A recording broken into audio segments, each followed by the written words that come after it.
Mix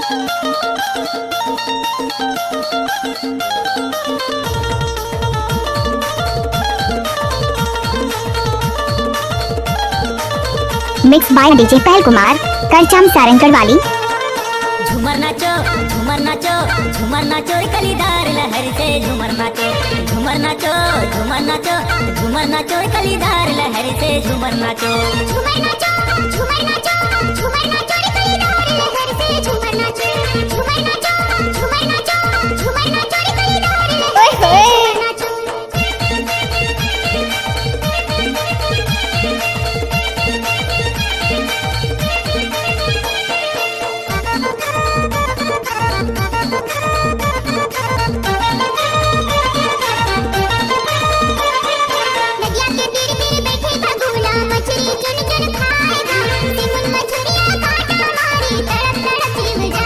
नाच ना वो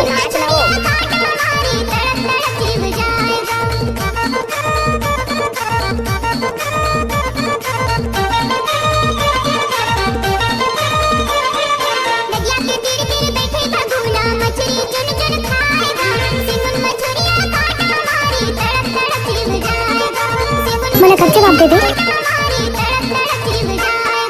झूमर नाचो झूमर मैंने कब जवाब दे दी। झूमर नाचो कलीदार लहर से झूमर नाचो झूमर नाचो झूमर नाचो झूमर नाचो कलीदार लहर से झूमर नाचो झूमर नाचो झूमर नाचो झूमर नाचो कलीदार लहर से झूमर नाचो झूमर नाचो झूमर नाचो झूमर नाचो कलीदार लहर से झूमर नाचो।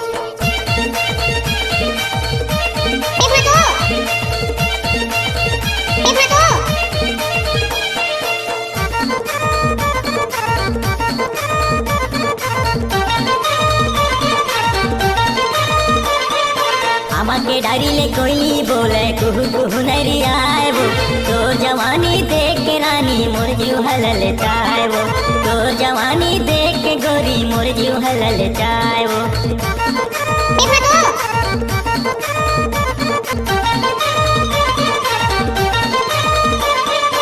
आमा के डारी ले कोयली बोले कुहू कुहू नरी आए वो तो जवानी देख के रानी मोर जीव हलल जाए वो तो जवानी देख के गोरी मोर जीव हलल जाए वो झूमर नाचो झूमर नाचो झूमर नाचो कलीदार लहर से झूमर नाचो झूमर नाचो झूमर नाचो झूमर नाचो कलीदार लहर से झूमर नाचो झूमर नाचो झूमर नाचो झूमर नाचो कलीदार लहर से झूमर नाचो झूमर नाचो झूमर नाचो झूमर नाचो कलीदार लहर से झूमर नाचो झूमर नाचो कलीदार लहर से झूमर नाचो झूमर नाचो कलीदार लहर से झूमर नाचो झूमर नाचो कलीदार लहर से झूमर नाचो झूमर नाचो कलीदार लहर से झूमर नाचो झूमर नाचो कलीदार लहर से झूमर नाचो।